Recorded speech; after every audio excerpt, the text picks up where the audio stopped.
Yes. Well, thanks for moving it for me. This is one of those, like, I knew there was potential for this to go long, but they told me it would be a 30-minute meeting, so it actually went like 40 minutes long. What am I supposed to do? And it was thrown on me last minute, and it's a serious enough thing. I kind of had to deal with it. So here we are.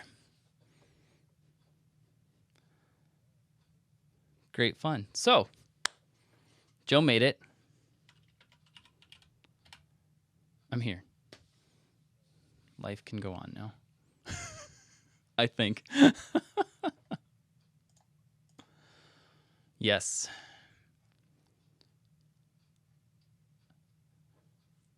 All right. All right.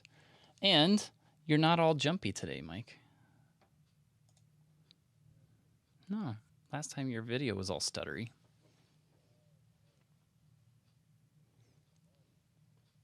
It's not. It's totally mine. Completely mine. All right. Do you want to jump in? Can't hear Mike.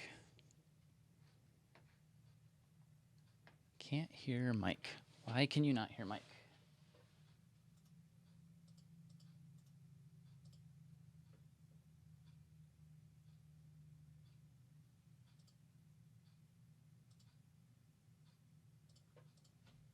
I bet you can hear him now. But he has to talk. Oh, don't do that. Don't do that. Don't do that.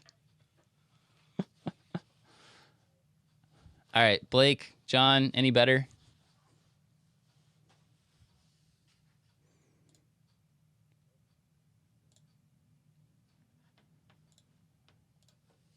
Okay.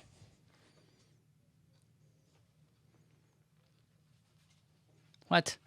I think you're a liar, Blake.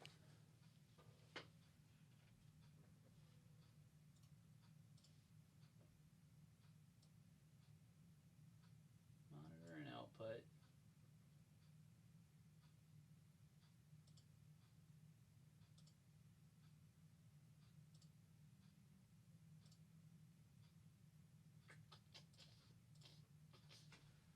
I don't want to run it the other way. I could, because it'll be out of sync.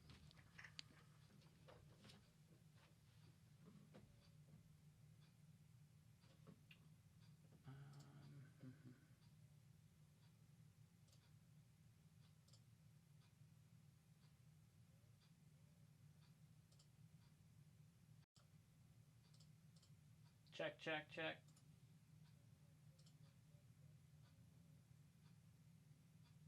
That one. Are you?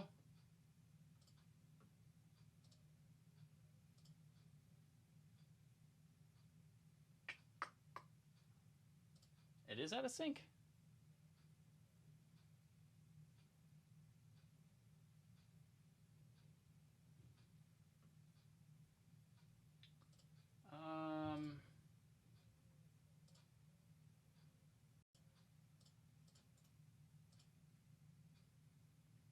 Well.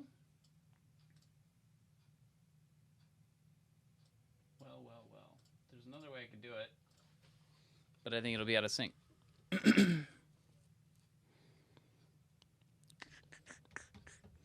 It would be worse, I think. Is it any better, team? You can 100% cannot hear Mike. Well, if I do this, I know you'll hear him. So Test. Blake says nope.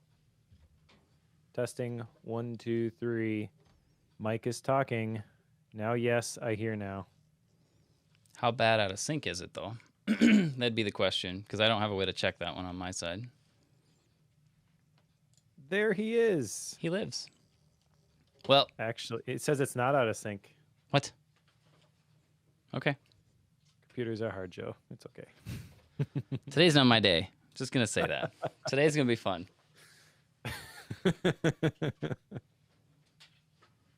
All right, we should get started before I break something else. Oh, Oh, all right.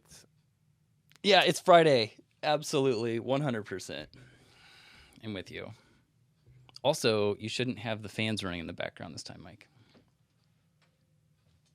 Fans? What? Usually you have to do that noise gate thing because I got the fans running in the background. Oh, right. So Yes. I did some stuff And- to fix that. And the church ladies are not outside your door, it sounds like. There are no events today. Other than security installation. It's true. So, yes. All right. Think I'm good. Okay. Got your Introverts Unite shirt on. It's awesome. I gotta All get right. up to where you can see that. I suppose for everybody on the chat, I gotta get over here. No. All right, let's push some buttons. Okay. 3, 2, 1.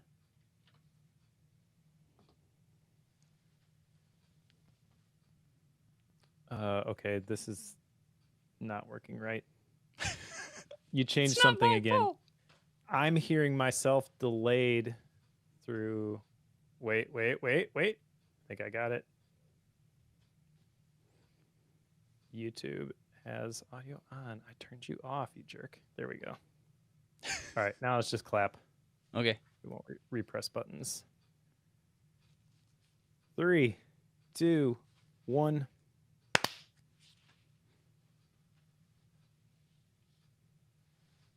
So I'm curious, Joe. I haven't checked in with you in a while regarding Obsidian. Are you still using it? I am. It's great Nice. How many notes you got in there now? fun. Not anywhere near as many as you do. Guaranteed on that True. front. 100%. No, it's, I don't know, maybe, what is it? 350 or so. Okay. But Cool. Well, I was just curious if it was sticking for you because I have been telling everybody about Obsidian. I tried to convince Chuck Joyner to use it the other day on Mac Voices. yep. I just, as we record this, presented a 3-hour workshop on Obsidian. How did that go? I Which saw was- all the stuff around it, but I didn't get a chance to join it. It was great fun. It actually went really well. It was a lot bigger than I thought it was going to be, which is good, but also made me extremely nervous. You know how I put my slides together. I do all the video ahead of time and then chop it up into those little You're crazy. That's what you are. point. Yeah. So I had the 155 of those video slides that I walked through. Good work. Yeah, it was a lot of work, but it went really well. So at least from my perspective, got some good feedback from folks. Quick tip for people who are following what I am doing. I am working on an Obsidian course for the Suite Setup. This workshop was a paid workshop. It was $79. The course is going to be $149. But just between you and me, if you buy the workshop, because you can still buy the replay now, you will get the course when it comes out. So if you are already convinced that you want to get that course, you can save quite a bit of money if you buy the workshop now, plus you get access to the 3-hour Zero to Obsidian thing that I did. Nice. So it's at thesuitesetup.com/obsidian, and it'll be available until the course comes out. End of July is kind of what we're shooting for. But I am in love with this application. It can do so much. It's so great. I did something the other day. I have a note for every Bookworm episode that we've recorded. And in the metadata at the top, I have the tags for the whole document, and then I have Mike : and Joe : so our ratings. And then there's this data view plugin, which I tell it, look at all the notes inside that Bookworm folder and sort them descending by Mike's rating. So it shows in a table all of the episodes with the links to the notes themselves, with all like the date it was published, who picked the book, what we covered. And then it also shows all your ratings and all of my ratings inside of Obsidian, and it auto updates as soon as I throw a new note in there. It's Sure. pretty great. Sure. That's fascinating. Should we publish this thing? Is that publishable? Should we do that? I feel like you asked me about Yeah, this at one point. this one, I don't know. We could. I'm gonna record a video for this though. It's gonna be part of the course, but I'm also gonna deliver it to the blog first. So I'll share that when it comes out, because it has a distinctly bookworm angle to it. But it's super cool. And yeah, there's so much stuff you can do with that data view plugin specifically. The moment I opened that plugin, I'm like, this is for Joe. So you need to check that one out. All right. It's a plugin for the data obsessed, they say. Okay, it's good to know. I will take a look at it for sure, but I haven't seen it yet. So I know that it exists, and I know that I did a live stream that was kind of an update on how I've been using Obsidian lately, and some folks were mentioning this data view plugin amongst a few others, and I have not followed up on all those action items yet, but I have a list, and it's sitting right over there. That's Joe's plugin, if there ever was a Joe's plugin. All right. Good to know. Shall we do some follow-up? That we shall. All right. So in order that we had them last time, did you figure out your procrastination review at the end of every day? I did. This actually worked out really, really well. It was more so, it was more successful than I expected that this would be. It's one that, and I don't even remember, you were going to do the procrastination log, right? So that's the method I was going to do that. I said was. I don't know if you actually have or not. We've not talked about this. There's that. But I was not going to go down that path because I didn't feel like I could identify the moments in time when I was procrastinating at that instant. So I opted to do an end of day review and just, here's what I think happened today. Here's how I feel like I procrastinated and in what ways and what caused that and how did I get there.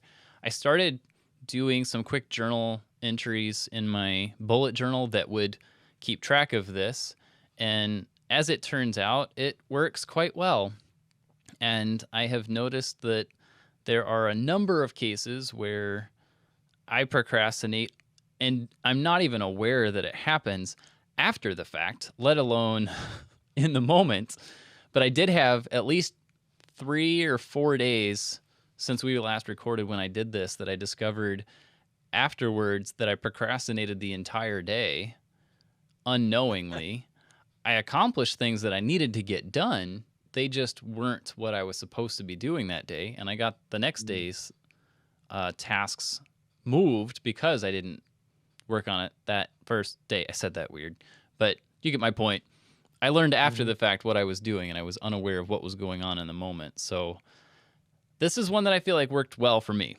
Again, I can't notice those things in the moment. So afterwards, very successful. Cool. Great we'll fun. Get to mine here in a second, but you had another one. Did you figure out how to play?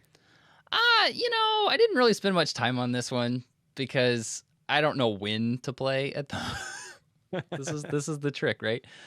Something I will point out though, that I think my wife and I, Becky and I, were talking about this last night, and we're in an apartment right now.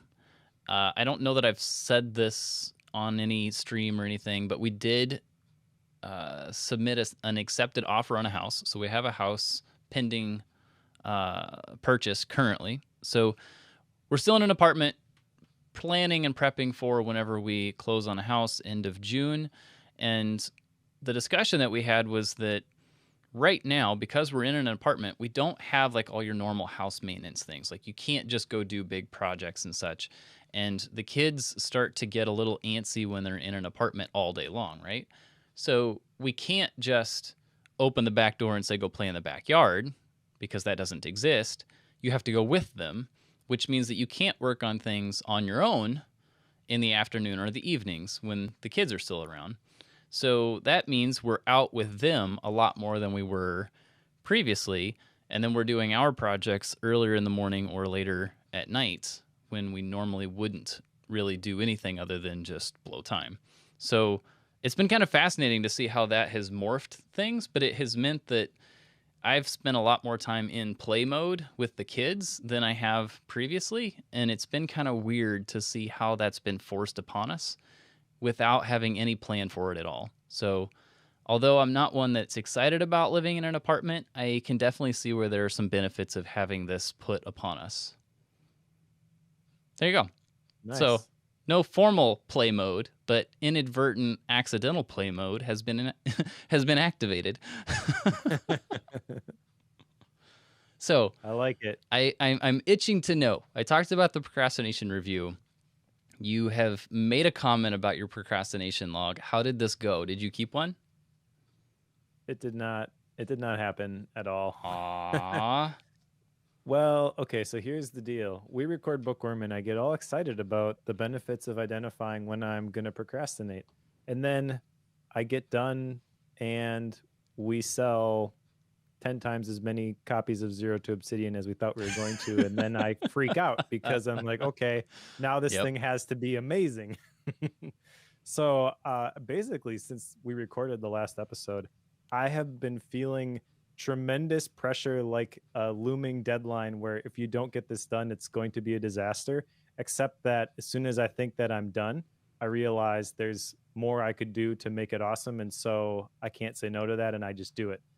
I I worked all of Memorial Day trying to put the finishing Oh, touches on Mike. this slide deck because I just can't disconnect from something like that. You know, when I feel this happens pretty much every year that I presented at MacStock too.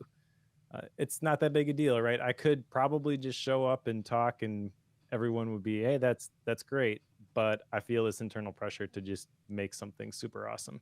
So timing for this was just absolutely terrible for me because I guess you could say I worked on that as a form of procrastination, but it didn't feel like it. It more so felt like hurry up and get this thing done, and then the scope just kept changing by my own stupid fault, you know, because I'm like, hey, instead of just walking through it, I will record all these videos Sure. and that will save some time, which ultimately, I mean, the end product is better. I'm trying to get people from they've never even opened Obsidian to they're using it to solve a specific pain point in their note-taking workflow within 2 hours, which is already an ambitious goal.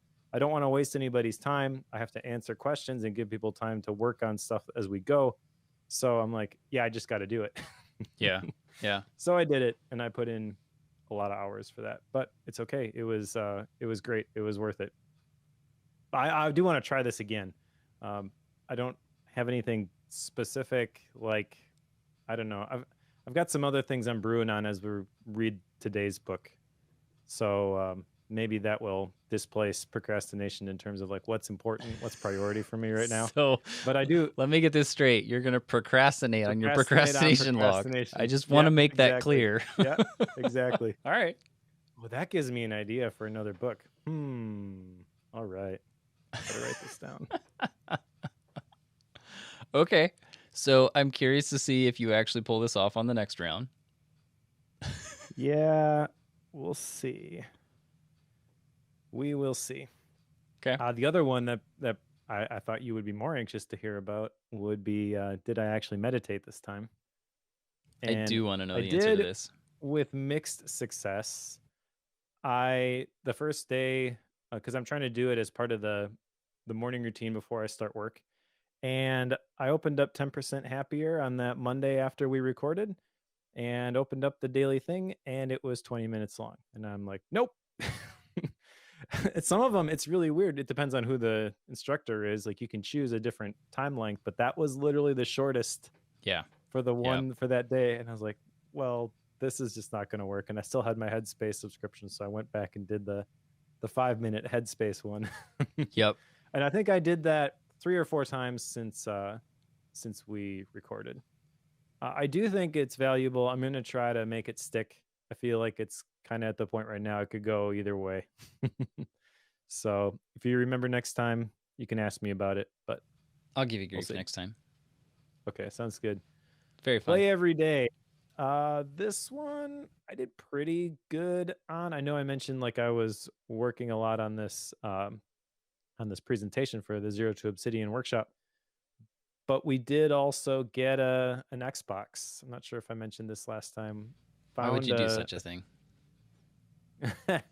Well, I have 4 boys who love video games, so I was I was the bearer of extremely great news when I walked in the door with an Xbox Series S a couple weeks ago, Nice. and I started doing just some poking around, like seeing uh, can you even get a PlayStation 5, a newer Xbox, and the answer pretty much is nope. And then I found Xbox in stock at Green Bay. It's like half hour away, and I just went up and got it because I could. Nice. Nice. Yeah, and so we've got that. It's new, and they have this service Xbox Game Pass, I think they call it, where it has like the piece where you have to pay to play online. Like that's Xbox Live, I think. That's always been a certain cost. I think it's $10 a month or something like that. But for $15 a month, you also get Game Pass, which gives you access to a whole bunch, like 200 different games, including all of the EA ones, which are the ones that I like. So like the new FIFA, the new Madden, all that kind of stuff. So I've been trying to play like at least one game of FIFA, which is like 10, 15 minutes Yeah. every Yeah. day, which has been fun. Nice. And my kids absolutely love it. So Yeah. I think, when I was talking about the kids forcing us into playing, there's a game room at the apartment, and it has foosball and shuffleboard in there. And they love, love, love, love playing foosball. So every day when I'm home from work, Dad, can we go play foosball? It's like, so it's nice for me because it's not a video game. It's like, but it's an actual Yep. physical game they can go play. So Analog Joe just comes in and wins again. So there's that. Well, on the topic of foosball, I've got a story here too. Okay. So we got a foosball table for Christmas. Last couple years, we've not gotten anybody individual gifts, but gotten family gifts. So 2 years ago, it was a ping pong table, and this last year, it was a foosball table. Okay. And everybody signs off on it, and they're like, "Yeah, that we want to do that." So it's not like, they wake up in the morning, they're disappointed because they didn't get an individual gift from mom and dad. So we got this foosball table, and we play it all the time. Toby, my oldest, is getting pretty good. He can beat me about half the time. Okay. And so we have this running joke that whoever wins when we play is king of the knobs. Okay. And I actually got a foosball trophy made. So it's got the foosball guy on top. And it actually says king of the knobs. And now whoever wins gets to keep the trophy. It's a traveling trophy, but it never leaves our house. Nice. That's pretty slick. That's a good idea. Yeah. King of the knobs. That's good. That's good. So yes, we like foosball too. Shall we jump into today's book? Yes, I think this will be a fun one. Oh, this is going to be a fun one. This is longer than I remembered, so I apologize in advance. Did you buy the updated version, or did you stick with the one you had? I did, so now I know how to lead millennials. Okay, that's what I was wondering. I just wanted to know. That's what it says on my cover. Is that the one that you got? Yep, because I had to buy it again, remember? Because my original is That's right. buried in a storage unit somewhere, and I have no clue where it is. So there's that. So yes, I have the new version as well. All right. Yeah, and I had gone through this before simply as an audiobook and read the real one this time.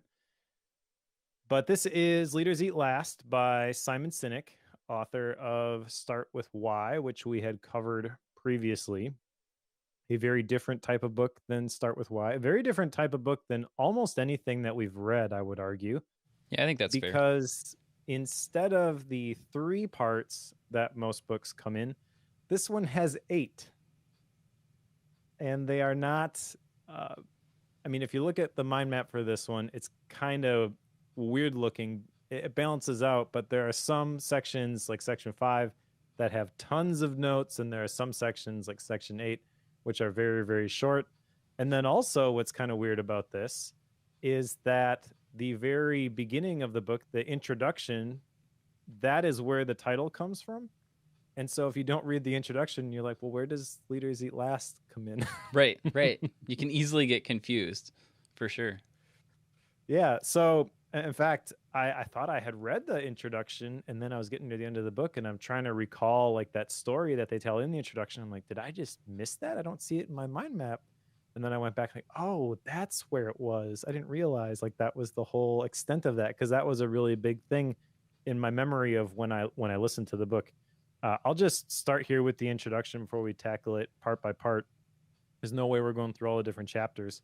But this introduction is written by a Lieutenant General of the Marine Corps, George Flynn, and it's only a couple of pages, but talks about how if you watch Marines when they eat, the leaders always eat last. They make sure all of their guys go through the chow line first.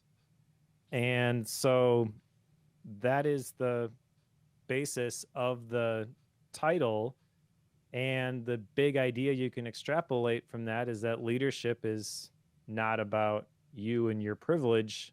It's about serving the people that are underneath you and prioritizing them, which, if that's the only thing you got out of this book, I'd argue it's already worth it. Correct. But that's just the tip of the iceberg. It is. It is.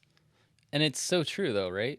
And I even think about, I was always told growing up that I needed to, let everyone else go through the line first. Never really thought much about it. I just followed through with what I was told. But it is fascinating now with like our small group. We have dinner every time our small group gets together. And all of the guys have the same mentality. So it's like this fight of who's going to get forced through the line before someone else. Usually the one who wins is whoever's the host of of the event. But it's interesting how, like, well, what happens if you've got multiple people that are like on top of each other at that point? But that aside, you're correct. Yeah, it seems very fascinating to see like the people who are top-notch leaders are at the end of the line, not necessarily at the beginning of the line. Yep. And so this is, I guess, a leadership book. You could also say it is a business book because it does talk a lot about leadership in organizations and corporations specifically. I think we'll probably talk about like the GE approach versus the Costco approach. That's later on. But let me just real briefly run down these different sections here. So part 1 is our need to feel safe. Part 2 is called Powerful Forces. Part 3 is titled Reality. Part 4 is How We Got Here. Part 5, The Abstract Challenge. Part 6, Destructive Abundance. Part 7, A Society of Addicts. And Part 8, Becoming a Leader. Okay, and then there's something like 30 different chapters here. We're just going to tackle these section by section and try to crank through them quickly because there is a lot of meat in this book. Yeah, we could spend a lot of time on this one. Yeah, this could be 5 separate episodes, to be honest, based on how much is in here. But we're not going to do that. We're going to keep it, hopefully, to an hour and a half. Good luck. So part 1, our need to feel safe. The big ideas here, I think, are the circle of safety he talks about in chapter 3. And there's a visual here where he's got the circle and inside it says safe, and then danger is like on the outsides. And so that is a common theme throughout the rest of the book is, as a leader, what you want to do is develop this circle of safety for the people that you lead. And there's different versions of this visual as we go here. He shares a couple cool stories. The book starts with a pretty intense story about Johnny Bravo, who's flying an A-10 for a support mission. And he just hears the chatter on the radio, feels like he's supposed to go in, can't see anything, goes in anyways, and ends up saving a bunch of people's lives because he's able to give them cover fire at the exact spot that they needed, even though he can't see anything. He's just kind of trusting his gut. And the end of that chapter is kind of like, where do people like Johnny Bravo come from? And that's the guy's nickname. So that is kind of like the picture in your head as you go through the rest of the book of like, this is what he's picturing as a leader, this person who is taking a risk and doing something that could end up meaning disaster for themselves because they just feel like they need to jump in and help these other people who are in danger. So what did you think about this story? Blake is saying in the chat, that story is so wrong in so many ways. Yeah. I'm not a pilot, so I don't I have no clue, but knowing Blake comes from the military and is a current pilot, like, okay. I was reading your comment, Blake, and I just couldn't help but think, I wonder what is going on there. But I'll do a little more research on it now because I'm very curious. But this is the both the difficulty and the benefit of how authors tell stories, right? And this is like they have a specific thing that they're trying to call out. They very likely can't tell you all the detail because they don't want to take up that much space to tell the story, because it would probably be the entire book if they gave you absolutely everything about it. But it's difficult to know where details should or shouldn't be brought in. And the other thing you have to rely on in the midst of trying to tell these stories is your source of where you got the story can be sometimes tainted a little bit, and you may not know it. And people who have been around the story for many years, many different sources have come into them, they would know immediately that your story isn't 100%, but you may not know that, and by the time you figure it out, it's too late and printed, right? Maybe that's what happened here. I don't know. Haven't dug into the story, so I don't know the answer to that, but I do know that if the story has any semblance of truth, it's fascinating and it makes a good point, even if it is a fiction retelling. I think the value behind it is still there, right? Sometimes your instincts tell you need to act. Whether you know how safe or how real the danger is, you don't know. But if your instincts tell you to act, you're better off following through on those. Like that's kind of what I got from it, I guess. Well, there's a lot of different ways you can come at it. If you want to dive in deep and figure out where these stories are, he's got tons of resources for you in the back. So I just looked up that one for part 1, that Flying Over the Thick Clouds. The sources for this are a TED Talk that was recorded May 2012, and he's got the URL by Mike Drowley. That's the pilot. And then also he did an interview with Mike Drowley in April and June of 2013. And there are a lot of these sources in here where it just says authors interview with. Yeah. So he didn't just dig up a bunch of stories in an archive somewhere. Like, he actually talked to a lot of these people, which is kind of crazy when you see how many stories are in here. Right. I mean, we may have a new contender for the best storyteller between easy Sinek and Ryan Holiday here. Easy. I mean, he's up there with Ryan Holiday on this, right? So Ryan Holiday was a master at finding the stories you've never heard and then telling them impeccably well. Simon Sinek has done his research. I'll say that. I will say it would be easy not to dive in and look at all of his sources. If you just read this, it reads very much like he is cherry picking specific details from the stories to support his point. But when you realize how much research went into this, I feel like that kind of negates that criticism a little bit. But yeah, I mean, obviously he's got a message he's trying to get across, so he's going to pick some stories. But I don't think it's any worse than what Ryan Holiday did. I think the same criticism you could use there too. And all of these stories are told really, really well.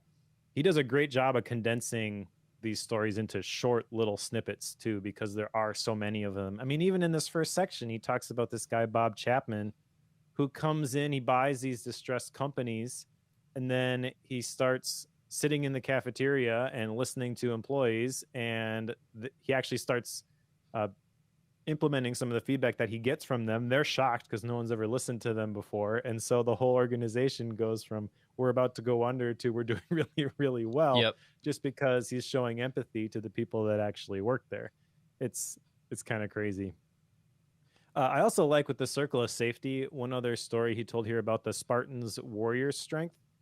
So Spartans were, I believe, the Greek warriors with the big shields, and I've understood a little bit about these warriors before, but there was a detail here that I thought was fascinating. He said that if you lost your helmet or your breastplate, there wasn't any major repercussions for that.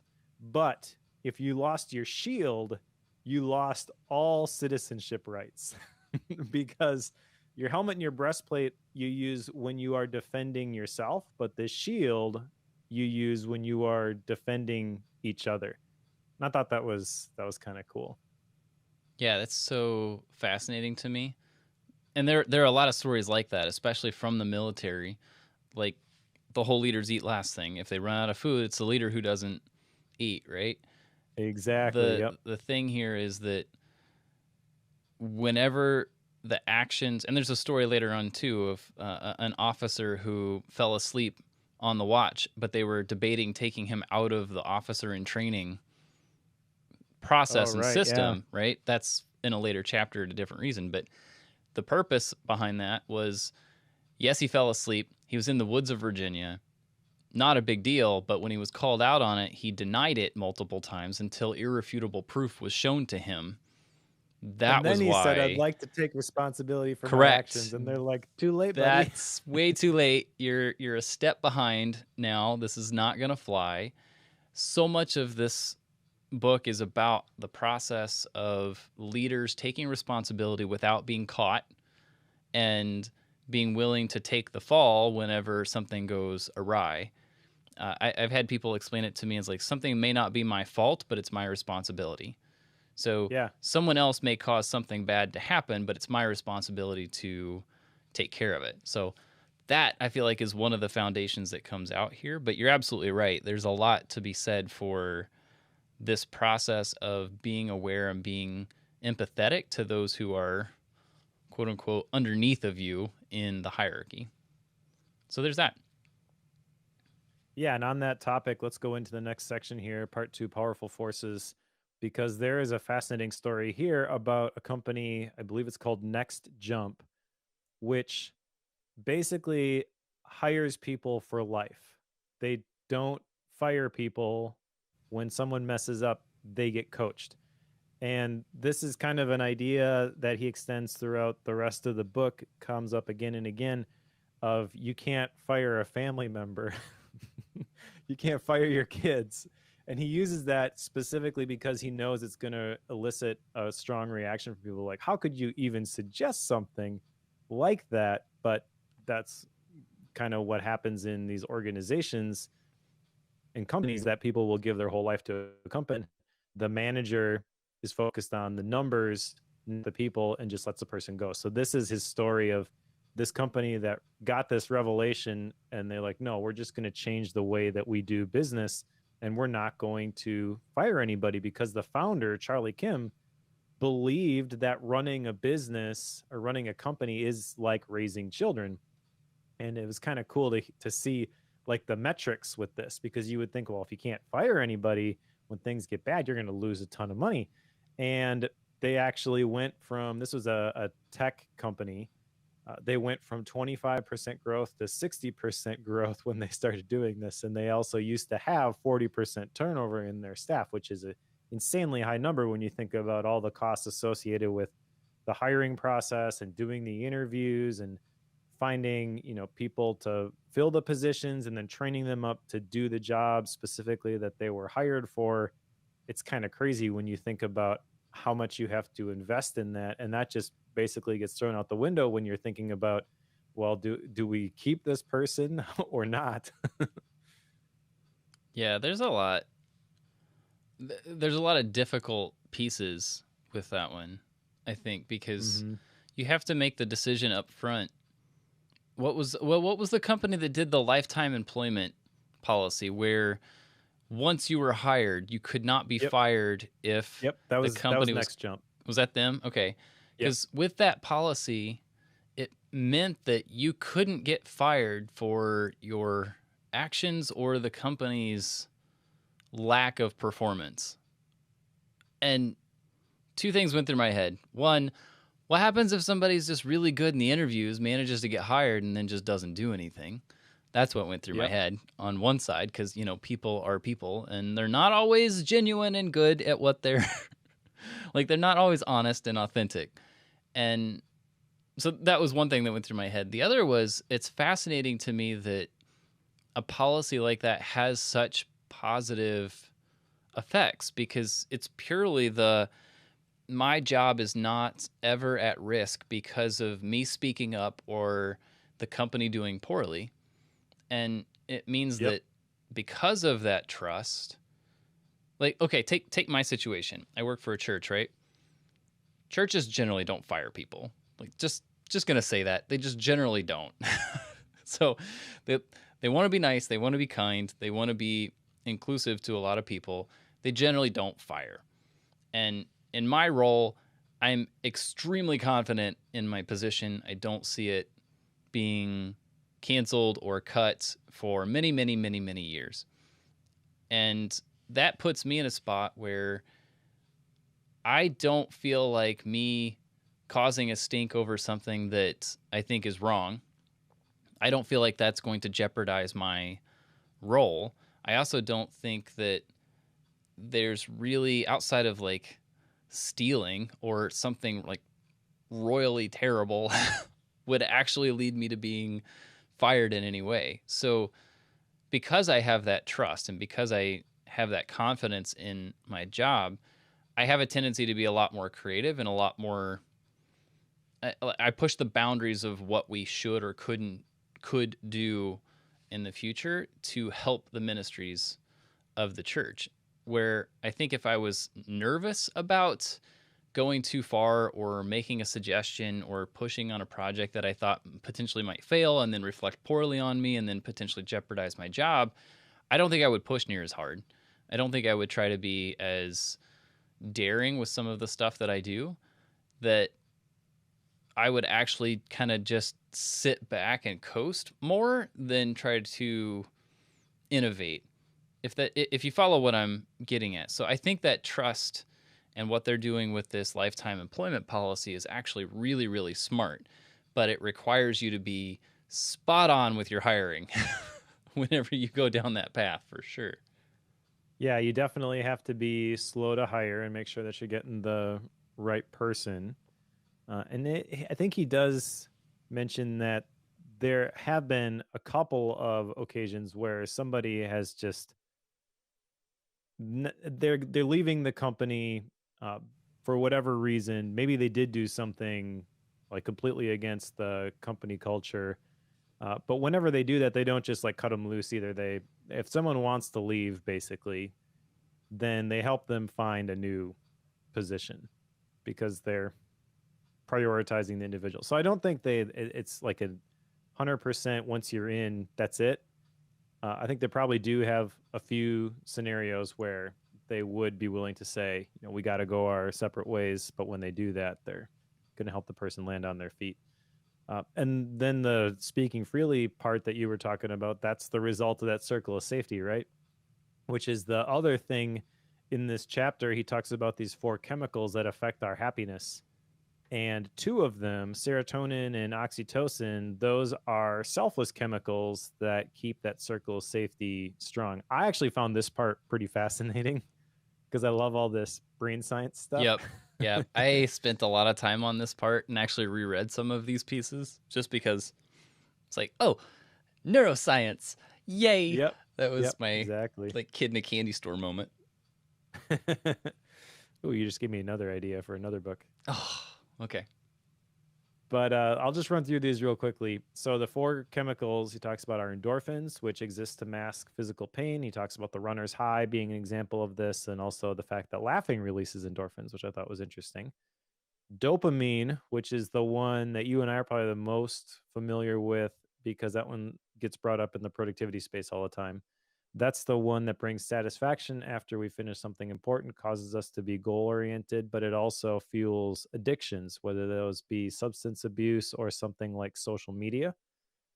Serotonin is the leadership chemical. This is the one thing that drives the feeling of pride when we feel people like or respect us.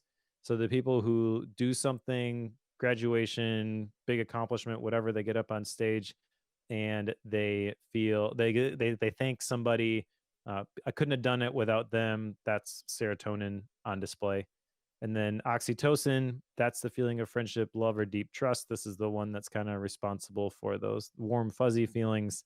Without this one, we don't perform acts of generosity. This is the one that makes us social. This one is also long lasting, which is interesting because dopamine is kind of the opposite. That's the one where you get instant gratification, then you feel like you need another hit. So basically, you can be driven by those endorphins and dopamine. Those are the reasons that we hunt, we gather, we achieve. Though he calls those the progress chemicals. but then serotonin and oxytocin, those are the selfless ones that keep that circle of safety strong, and these are actually the ones that make a big impact in the long term. Yeah, I wasn't real sure what to do with the, like, how to act on a lot of this, because we've studied and read a lot about endorphins and dopamine and serotonin and oxytocin. Like, we've read about these in many books in the past. They come up in a variety of ways. They're the four chemicals that we generally hear about. At the same time, since I being down the ADD path and taking medication for that, like, I've stepped into a lot of this science to a pretty deep level in my specific scenario. And the only thing I really want to add to this in this particular piece is, like, it lines up with a lot of what I've seen. Like, it all just makes sense and fell right in the same path and in the same vein that a lot of my external research has led me to as well. So it's an encouragement in that, he's done a good job, I would say, with this, because apparently Simon Sinek just spends his days researching and studying and interviewing and such. So that's Well, kind of for what this I've learned. project anyways. Yeah, he obsessed over this one. You can tell. Yep. The next section is part 3, reality, and this is basically talking about how all of these chemicals and the roles that they fulfilled for us when we were running around as cavemen trying to bring down wild animals, how they're not really suited for today's culture. In fact, there's a chapter in this section called A Snowmobile in the Desert. And he kind of talks about how a snowmobile in the desert, you can actually move, but it's not made for that environment. So it's going to be slow. It's going to take a lot more effort than is warranted. And so he's kind of equating this with the modern workplace, modern culture, and saying there's a better way to do this. There's not a whole lot I want to talk about in this section. Happy to discuss anything you found in here, but a couple interesting things I saw. Just a stat that the self-help industry is an $11 billion per year industry. That is a lot of money that people are spending on self-improvement. And then also in the previous chapter, The Courage to Do the Right Thing, he talks about how trust needs to be reciprocal. You can't have one-way trust in a group. That's not valuable. So the people that are being led need to trust their leader, but the leader needs to trust the people also. It has to be a two-way relationship. Otherwise, it's just not going to work, because ultimately what we need to trust the people around us, that not only are they going to do the right thing at the right time, not only are they going to obey the rules, but also, like Johnny Bravo at the very beginning, that they know when they need to break them as well for the good of the group. Yes. I don't think there's much I want to add to this particular one, just that, the part is called reality, and just keeping things down to earth and being aware of what's really going on as opposed to what you want to have been going on. You mentioned the self-help industry, and we probably don't help people with that much. Like, we create things that people spend to be better people. Like, we're the type of people who do that. And that's not a bad thing, but at the same time I often wonder, like, where's the line there? At what point do we need to stop doing the research and buying courses and buying things that help us become better people? And I'm saying that knowing that both of us have at least part of our income, if not all of our income, from that, right? So I have to be a little careful with that. But you have to, at some point, you have to stop and work on building your own systems and pay attention to yourself. Like the meditate thing that you've been doing, Mike. Like, stop, pay attention to why you're acting or not acting on something, why do you not do those items on your task list? Why is that? It's not the tool. I would argue it's rarely the tool that. I'm busy procrastinating. Correct. Like there's too much other stuff that you're focusing on that you shouldn't be. So it's rarely going to be the app, the software you choose. It's rarely going to be that. It has more to do with the concepts and mindsets that you bring to it. That, I think, is what he's getting at here, is that concept of don't assume that you need to make one change and then all your woes will disappear. You need to stop and be a little bit introspective here and pay attention to yourself and how, like, the brain chemicals, like, how are those impacting you and how are you taking advantage of those? I think that's what he's calling you to pay attention to here. What I got out of this was a little bit different, I think. I think he's saying that we have a tendency based on our neocortex, which is constantly driving us to learn and to achieve, to be isolated. But we are, in fact, social animals, and trust is the lubrication, going back to the snowmobile in the desert, that allows you to move. Right. So we spend a lot of money trying to make ourselves better, but really, if we want to make ourselves better, we got to make everybody in our circle of safety better, and we don't look there very often. The other thing I want to just real quick mention, because you did bring up that we are in this self-help industry. I think the thing I hear all the time from people is that they buy these courses, but they don't go through them. So the big challenge for someone who actually wants to help somebody affect positive change in their life is help them actually go through it. And it's interesting because you see all of these people now who are doing these cohort-based classes. You can't just buy access to the course, or even if you can, it's significantly more expensive because they want to force you essentially down the path of, we're going to do this together because I know you're not going to do it if I leave you to do it on your own. Correct. Yes, absolutely. 100%. Which is kind of the thought behind the Zero to Obsidian workshop, to be honest, is I want to create not only a 2-hour, it was intended to be 2 hours, it ended up being 3, workshop where I share a bunch of information, but you're actually going to work on this as we go. Because if you just watch everything and then assume you're going to do it later, it's never going to happen. And I fall into this trap too. But I think for people like us who are trying to help people to reach their full potential, that's the current state of things. Is like, it's not enough just to share the information anymore. You can't just write the book and throw it out there and assume that a bunch of bookworms like us are actually going to read it, because most people won't. Right.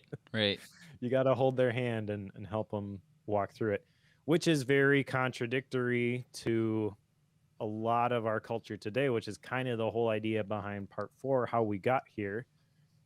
I apologize if I offend people in advance, but this is Simon, not me. He basically blames all of this stuff on the baby boomer generation. Totally. Completely. He totally throws the boomers under the bus here. Like, it's not even sugar coated. It's just, you guys screwed this all up. That's pretty much what he's saying. Yes, but he does say that it wasn't because of bad intentions. So the whole story here, chapter 11 is the boom before the bust, talks about how in the 1920s there was a period of unprecedented wealth, and then there was a big depression that hit in 1929 after Black Tuesday that lasted until Pearl Harbor, when the U.S. was pulled into World War II. During World War II, this is a fascinating statistic, 12% of the population served in the military, which was way higher than I had anticipated. And that is the generation that in the U.S. is known as the greatest generation, because they were marked by service and hardship. We were all in this together, not excess and consumerism, which is kind of where we find ourselves today. Now, that greatest generation, they didn't want their kids to have to go through the same thing they went through. So when they had kids, that baby boomer generation, which caused a 40% growth in the population, they were growing up in a different world. And it's natural, I think, to want to set your kids up for success. So they did that. And as the boomers grew older, they tried to preserve, again, Simon's words, they selfishly tried to preserve the world that they had created. Okay, so then we get into the 1980s. Things start to become more disposable. August 5th, 1981, he says that's the day where we really embraced layoffs for the first time. President Reagan orders all of the air traffic controllers back to work. The effect of that strike wasn't as severe as they thought. When they didn't show up, he fires 11,359 air traffic controllers on, on August 5th. And then the unintended effect of that, Simon's words, but I can see the connection here, is that CEOs think they can do the same thing that the president just did. So now we've got a new trend where you've got the baby boomer generation who has risen the ranks of these businesses and these organizations. They're trying to preserve their world as they know it, and they're focused on the numbers and the comfort and the wealth. And so people become the disposable resource. And the big problem with all of this is that we start to dehumanize people. Very different than the next jump story that we read about several chapters earlier. And this is the process by which trust is eroded, and that circle that we were referring to starts to dissolve. And once those two things have happened, guess what? We sit in a very stressful, unhappy scenario because we don't feel like we can let go and say something quite wrong or make the wrong move. Like we feel like we have to be absolutely perfect, because unless we are perfect, that whole world can come crumbling down, and we could be without a job. We could be without a house. You could be in a lot of really scary scenarios if you don't keep up absolutely perfectly.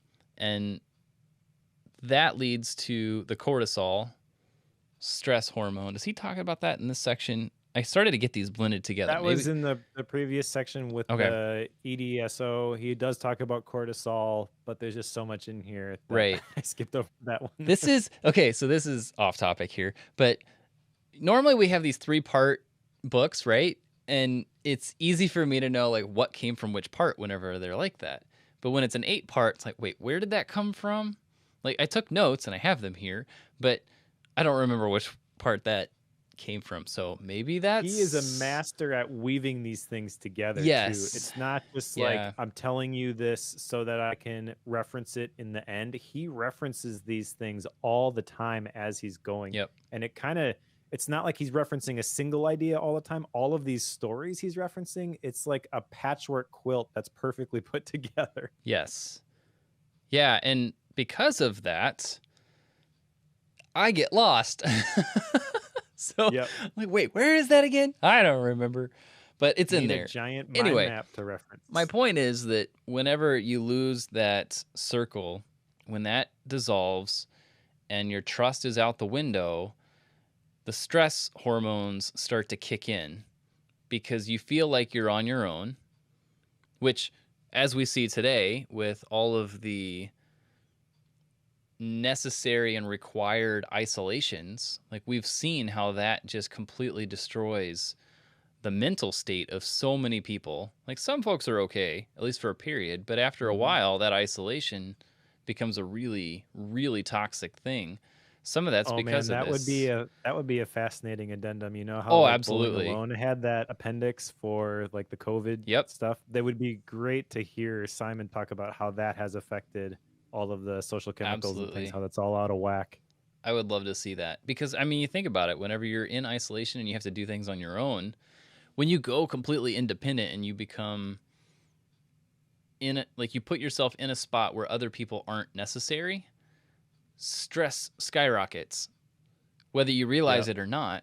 So whenever you have people around you and friends and those groups of people who can be a support for you, a lot of what he's talking about here goes away. But that only happens when that social network is there, which we do talk about here in a little bit. But that whole scenario of that subgroup is super important because it helps alleviate the stress and the cortisol and such. Yeah. And this kind of gets into the isolation thing. When you don't have those connections, some scary stuff can happen. The next section is part 5, the abstract challenge. And the first chapter in here, Abstraction Kills, he talks about this study that they did after they had apprehended the guy who basically architected the Holocaust. He escaped to Argentina, I think it was, and lived there for a while. And then in 1961, they caught him, and then that renewed these questions of like, well, how could the Holocaust have possibly happened? Are people that evil? And so they did this experiment. I have a hard time even talking about this one. So basically, the experiment, there were 2 groups, and they basically thought they were both the teacher group. One group was told to flip a switch to administer an electric shock to the other person when they got a wrong answer. Now, no shocks were actually sent, but the other group was told they were the teachers, so they were acting like they were getting shocked when this switch was flipped.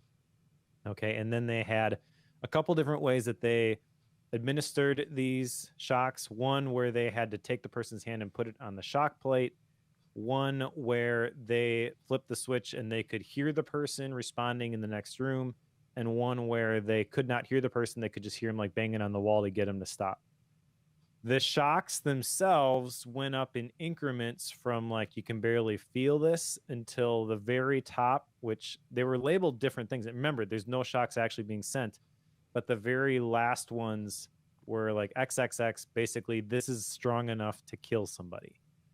And they were supposed to administer a shock whenever someone got a question wrong.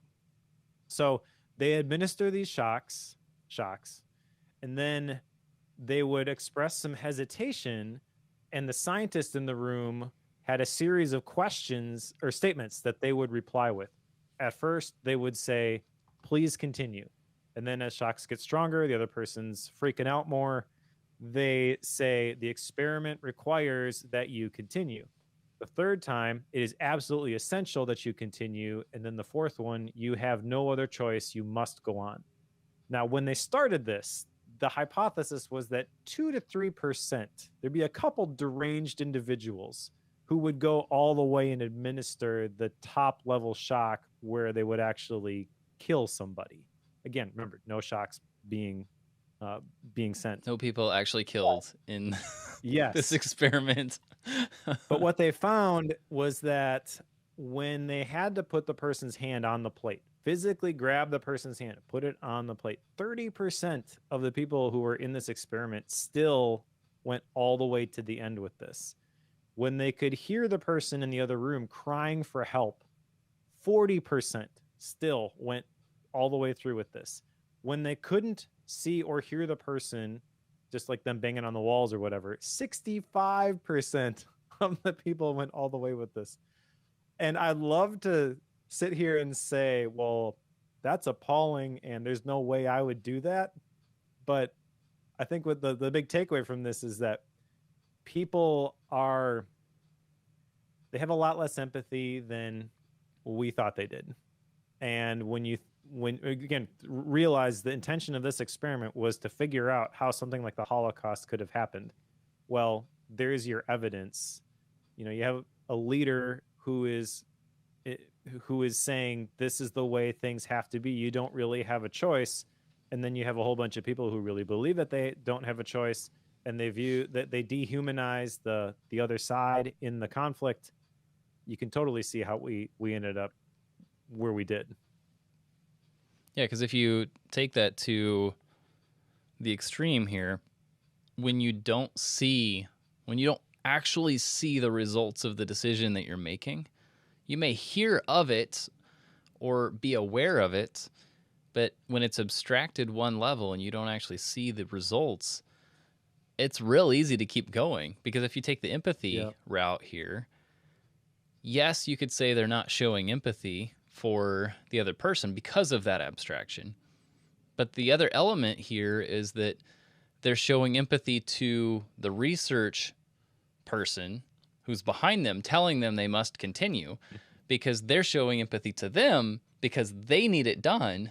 It's like, well, I don't want to upset them, and I can see them. They're right here beside me.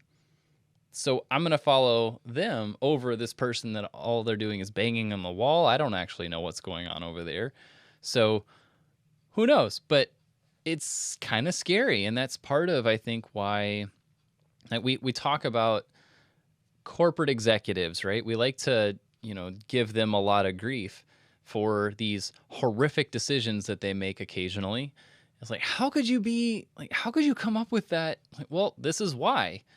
Because they're so many steps removed from the end result of the decisions that they're making that it's really, really difficult to get a read on what all the nuances and subtleties are of a decision that you're making because it's so far abstracted from what you're seeing today. So the only way to really combat this is put boots on the ground and actually go see things, right? But that's not always possible. So then you're kind of left in this whole, now what do I do scenario.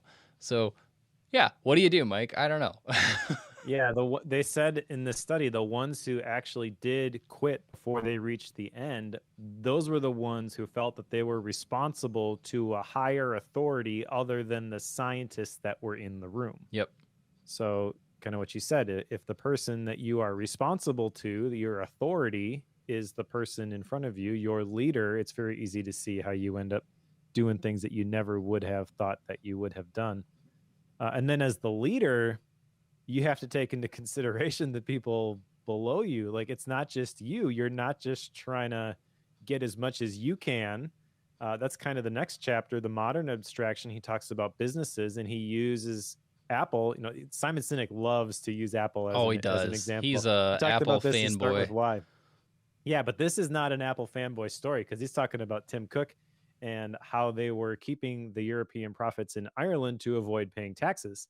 And Tim Cook on the stand basically says, unfortunately, the tax code has not kept up with the digital age. Like, not my fault. I'm a corporation. Yep. My job is to maximize my profits while playing within the rules. Yep. And your rules don't catch me. So here we are. Yep. Yes. And then he goes from there to telling the story of the Titanic, which was owned by the Oceanic Steam Navigation Company. And the Titanic was 4 times bigger than any other ferry, but that's the classification that it fell underneath. So they had these rules for the number of lifeboats that had to be on these ferry vessels, which the Titanic is not a ferry, but it was classified as a ferry. So the end result, obviously, it hits the iceberg. It met the requirements of the law. It actually exceeded the requirements of the law, but still they don't have enough lifeboats for everybody, and 1,500 of the 2,224 passengers and crew end up dying. And this is just mind-boggling when I think about this, because you can see that example, that story, and there were some details there that I had not known previously. You can see the Tim Cook thing, and you can see also how like nothing is being done to fix this sort of stuff. It just keeps happening over and over and over again, and it's super frustrating. Yeah, it's fascinating to me to see how people like try to manipulate laws and codes and stuff. I'm in the middle of buying a house, right? So there are so many scenarios where it's like, okay, we know this, we could do that, but if we say this in a certain way, the county and the state are going to make us do all these things. The seller and you are both okay with it, so let's just keep it behind the scenes and we'll just handle it that way. And you sign some papers for arbitration and stuff so that if it actually goes awry, you're both able to get somebody there to sort through it. It's like, well, all they're doing is playing the game with all the rules and regulations. That's all they're doing is navigating their way through this to get the sale done in a way that all parties are happy. That's all they're trying to do.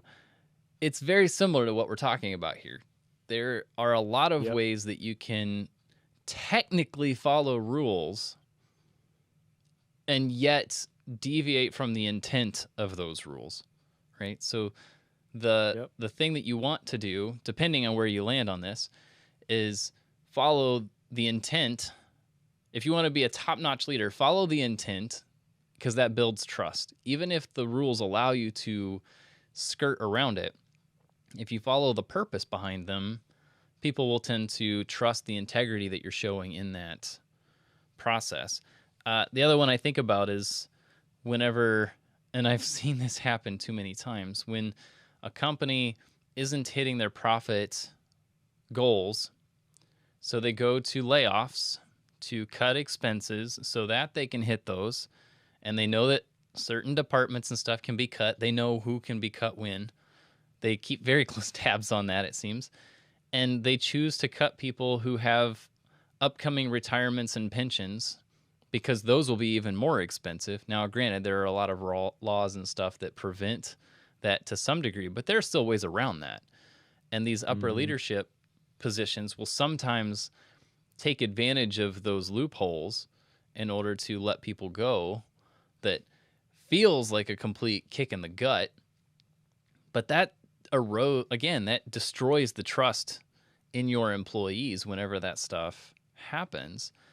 That's not the way to do it, like following and trying to skirt the code so that you can get what you want as opposed to following the intention behind it. It's not good. You're not a great leader when that happens. Yeah, and that is kind of, your point is echoed in the story in the next section. So part 6 is destructive abundance, and chapter 18 he talks about Stanley O'Neill taking over at Merrill Lynch. And he prefaces this whole story by saying that leaders who focus on their own wealth and power are more like tyrants than leaders. And then talks about how that's basically what happened at Merrill Lynch. Stanley O'Neill was so focused on profitability, completely changed the culture. No one trusts anyone anymore. And when the leader is wrong in a top-down culture like that, the whole thing goes off the cliff. And so that's where he talks about getting the authority to those who are closest to the information. I saw the image that you tweeted out prior to recording about how do you lead from the bottom up. I think that's kind of what this is speaking to. And again, there's a visual to go along with this, but the people at the top of an organization are typically the ones that have the authority. The ones at the bottom who really need to be able to make the decisions, they're the ones who have all the information about what's actually going on. So in the story of Merrill Lynch, what you get is somebody at the top who has all of the authority to make all these layoffs, to make all these decisions because they're focused on these numbers and they don't really realize the implications of what they're doing. And all the people who can see what's really going on, they can do absolutely nothing about it. So what do? You try to put yourself in an organization where that authority has been delegated down to the lower levels of the organization so you can make those decisions based on the information that you have because people trust you enough to make the right decision. And at that point, it's kind of a virtuous circle, but also it could work the other way as well. Yes, completely. 100%. I'm with you. I don't know what else to add on that one, but yes. There's another story in this section which I want to get to in chapter 20, which is the reason that Leaders Eat Last keeps coming up in my brain. This is where they talk about the political culture and how it all changed when Newt Gingrich was the Speaker of the House in 1994 when the Republicans had taken control of it, because he changed a bunch of things, including that House members that previous to this, they had spent most of their time in Washington doing what they were elected to do. And so all of the people who lived in Washington, they went to the same schools, they went to the same churches, they saw people outside of the debate floor. And Newt Gingrich changed that and sent people to their home districts where they spend a lot of time fundraising, a very selfish activity, so that they could get reelected for next time, so they could maintain their majority and just ram their agenda down people's throats. And now we see that on both sides. But he tells a cool story there about a Democrat and a Republican specifically, who they were in Washington together and they were at this thing and they had nothing else to do at the time. So they just started hanging out and they got to be really good friends. And then they started empathizing with the other person, even on the debate floor. And so they would go along with something that the other person had said and their whole party would get mad at them. I thought that was kind of funny. But I can totally see how this has gotten to the point that it has. And I believe Simon Sinek when he says this is where it started. But even if it's not really that important. You can see kind of how things have started to go off of the rails. And he shares that in January of 2013, US Congress actually had a lower approval rate than used car salesmen or even Genghis Khan at 14%, because the whole focus is on fighting your enemies, getting your way, right? And makes the point that enemies fight, but friends cooperate. Cooperation, by the way, doesn't mean that you always agree, but it means that you're willing to work together for the greater good. And I mean, you can apply that in a lot of different scenarios, not just politics, but I found this whole story here extremely fascinating. It amazes me, that abstraction thing, right? Whenever you have someone who disagrees with you, but you never actually talk to, it's real easy to be mad at them at unacceptable levels, right? This is seen in our society at ridiculous amounts today, just because we don't really want to get to be friends with someone if they have even one thing we disagree on. For whatever reason, we've decided that if we disagree on one thing, we cannot be friends at all. Even if it's, you like cats, I like dogs. Like, what? What's that got to... whatever. That seems to be an extrapolation of this concept to an extreme level. And I think it comes down to, when we're not around people who disagree with us, there's never a point at which you can show empathy to them and try to understand their viewpoint. Thus, we end up in the situations we are today. And I wish it was easier to just say, I know you and I don't agree, but let's get together and work through it and talk about it, right? I have multiple friends that we don't agree on politics. We don't agree on many social issues, but we both share something, and I would consider us good friends. You know, I can think of at least 4 or 5 people off the top of my head that fit that description. I understand their viewpoint, and I don't necessarily always have arguments for them as I try to throw things on the floor. Apparently, I'm excited about this. But there's not always an opportunity for a lot of people to have those discussions. And when you have legislation that allows the political realm to follow suit with that and not force some of this compromise ability, and you allow people to not be around each other ever until you're at the front line having a war, like, how do you expect compromise, and how do you expect cross-party support to ever happen when there is no need and there's no interest in that? Thus, we have such a strong desire for seats in a house for one party or the other, because the assumption is, blue or red, you're going to vote to party lines, because there's no point in ever crossing that line. So apparently this is something that I get excited about, because I've been talking about it for a long time. So now I'm going to quit. Here you go, Mike. Well, it's kind of interesting, because the news as we record this is that the Supreme Court, which has a conservative majority, they've had a couple of decisions recently where they've been unanimous, and it hasn't always been. Right. It hasn't been in the conservative court's favor. Yep. And so everybody's kind of like, well, what's going on here? Because there's this talk of like this whole concept of packing the court, and I think they're trying to send the message like, that's ridiculous. Just shut up and work together. Yes. See, it can be done. But it's interesting the way Simon Sinek describes it, because it just seems so obvious, right? Like, this is how we got here. Surely we can find a logical way out of this. But he tells another version of this in the next section, part 7, A Society of Addicts, kind of like the political thing where he's laying it all out and like, this is how we got here. He does the exact same thing with news when he talks about the Communications Act of 1934. And this is my other favorite story in the entire book. So this Communications Act, this required broadcasters to have a license. And in order to get a license, you had to meet a whole bunch of requirements. It was up for renewal, I think, every 5 years. one of those requirements was that you had to have public service programming.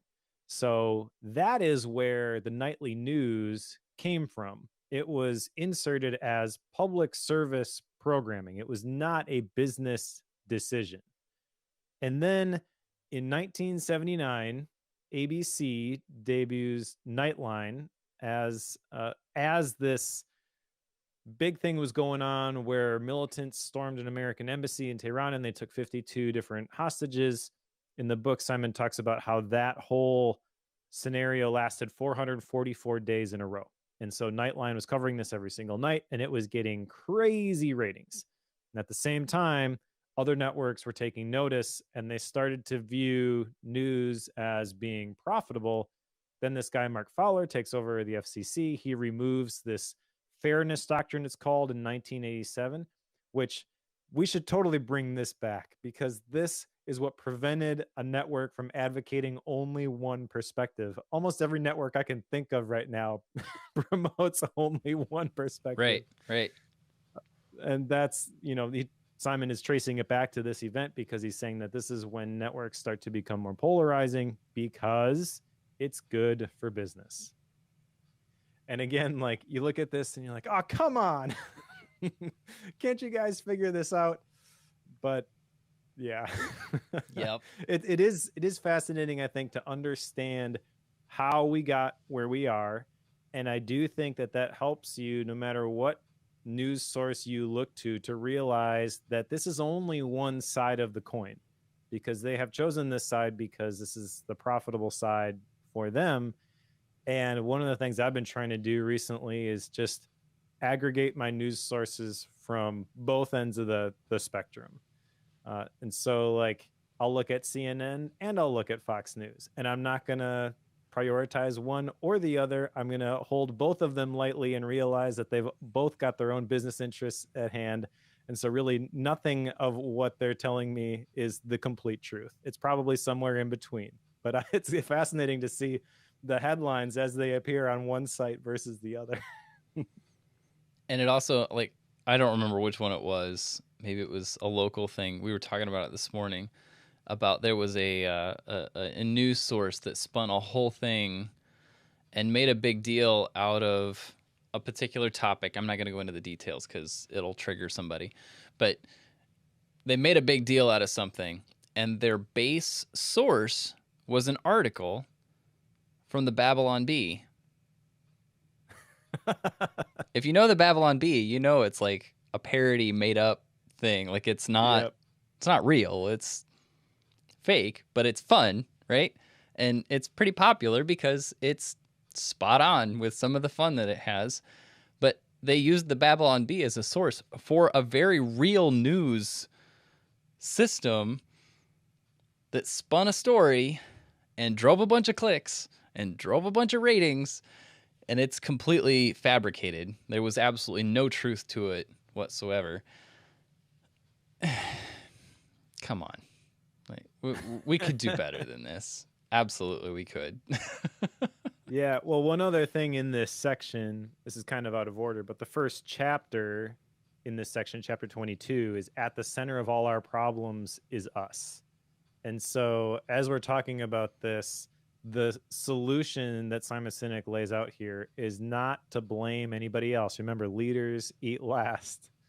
It is to assign the responsibility for change to ourselves. He says in this section, we need to look at ourselves for the answers. And there was an interesting story here too. So many interesting stories in this book. It is fascinating to read. I'm going to mess up the pronunciation of this because I've not heard of it before. Puerperal fever. Am I saying that right? I don't know how to say it. Okay. Well, this was killing 70 to 80% of women giving birth in some hospitals.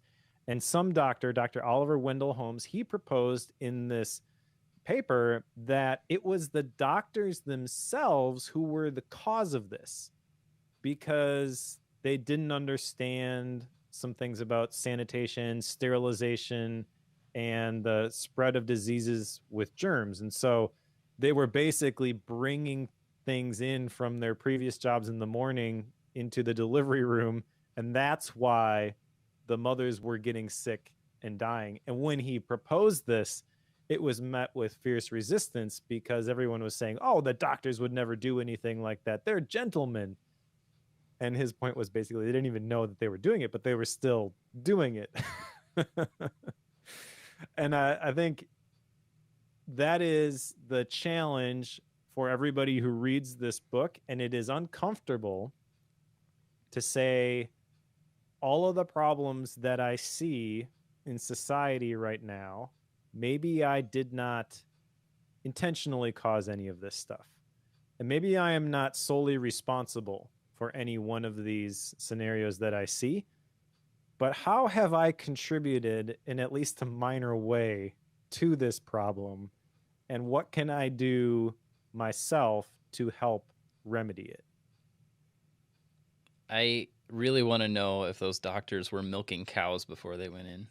Like something like that has to have been happening. I just cannot help but think that something like that was going on. It's like, okay, where are they bringing this stuff from? What are they bringing in? I don't know. But it leads to a lot of deaths, that's for sure. But yes, I'm with you. All right, the last section here then is part 8, becoming a leader. I don't have a ton to say about this one. Famous last words. But I do like how he starts this off, chapter 25, which is step 12. And that is in reference to the Alcoholics Anonymous 12-step program, which he says step 12 is the most important one. This is what makes this work, is that step 12 is to commit to help another alcoholic beat the disease. I think if there was one takeaway from this whole book for me, it is this idea piggybacked off of the, well, maybe it's your fault, you know? So maybe it is my fault.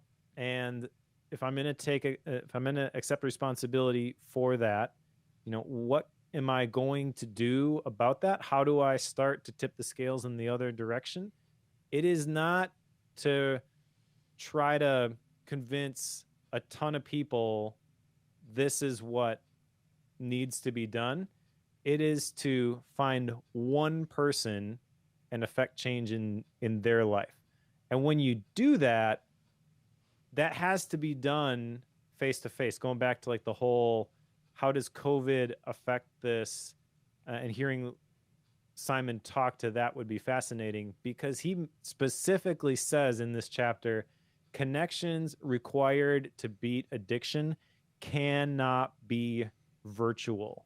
You have to connect person to person. You can't do it on a Zoom call. You can't do it on the phone. And where does that leave us, right? Because I think we're in the US anyways, we're kind of in the place where things are opening back up because the cases are going way down. But I've just seen in my own church, there are people who have gotten comfortable with the way that things have been for the last year and a half. They are fine just doing the virtual thing. That's good enough for them.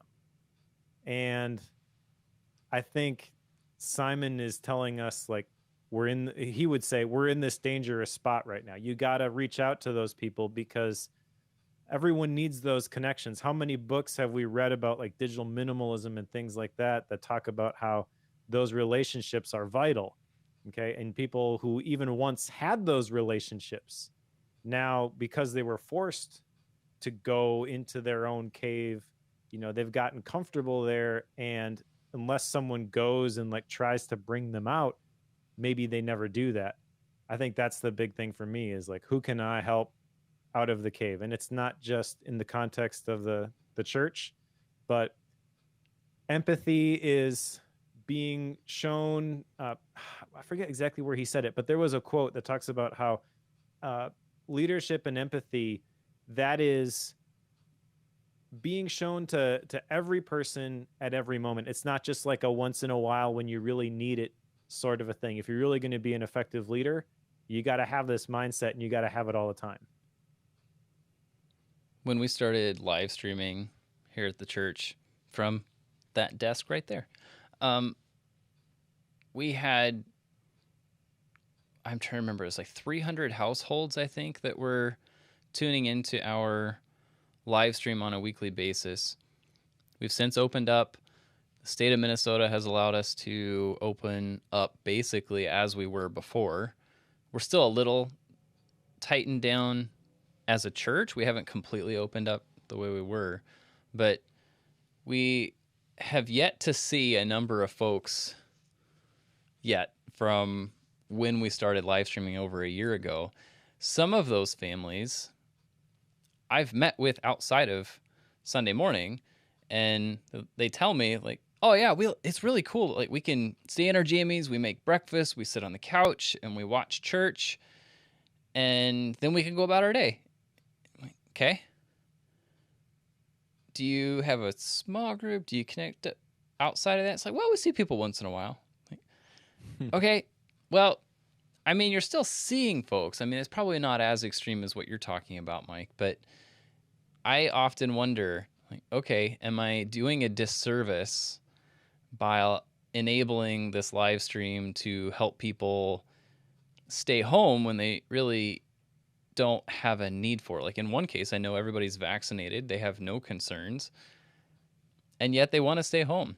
Like, okay, well, that's fine. It's your choice.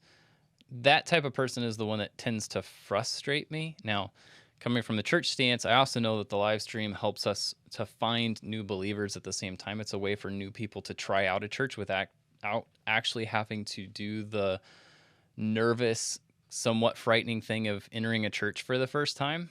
I totally understand that, and it's a way to get a feel for what is this church like without having to actually go. We have a lot of people that are new attenders at our church because of that. You're getting me on a soapbox. But that whole concept of not getting together with people and staying in isolation by choice, I feel like you're hurting yourself significantly with that, whether you realize it or not. So like you're saying, step 12, it's up to us. You know, once we learn how leadership works and once we learn how all of this is to be applied, it's kind of our job to like, okay, you come with me. This is how this needs to work. We need to be the leaders in helping other people be leaders as well. So I think that's kind of what he's getting to here. It's the part that I kind of resonated with out of this last part. Yeah, exactly. And it's not because we're trying to get people to comply with a set of rules. It is because this is the best thing for them. You're not forcing them to do it. You can't yank somebody out. You can't just show up and be like, "You're coming with me, get in the car." Right? But you have to show that you care about them, and you have to show that you have their best interest in mind. And that gets back to the whole concept of leadership. I did find that quote, by the way. It was in the last chapter. It says, "Empathy is something we owe everyone all the time if we want to call ourselves a leader." And leadership is for everyone, not just those at the top. I think that's where this is practically speaking applied for people like you and me, is like we see those people who we know they're struggling. We want to help them, not because we want to pat ourselves on the back, because it's the right thing to do. They don't realize, and this is Simon's argument throughout this whole book. If you just stay virtual, going back to like the step 12 thing, if you never make that connection, the only chemicals you're activating are the endorphins and the dopamine, which we know are not going to lead you where you need to be. Really, if you want to thrive, if you don't want to be that snowmobile in the desert, you need the other ones, the social chemicals, which can only come when you have a direct interaction, when you're meeting face to face, when that empathy is really being able to be shown. I can't really show you empathy over a video call like this. I can to a certain degree, and that's the thing that makes this tricky, is like all of this stuff is on a spectrum. But I feel like with where we're at now and so much of this stuff being virtual, the tendency is, well, virtual is good enough.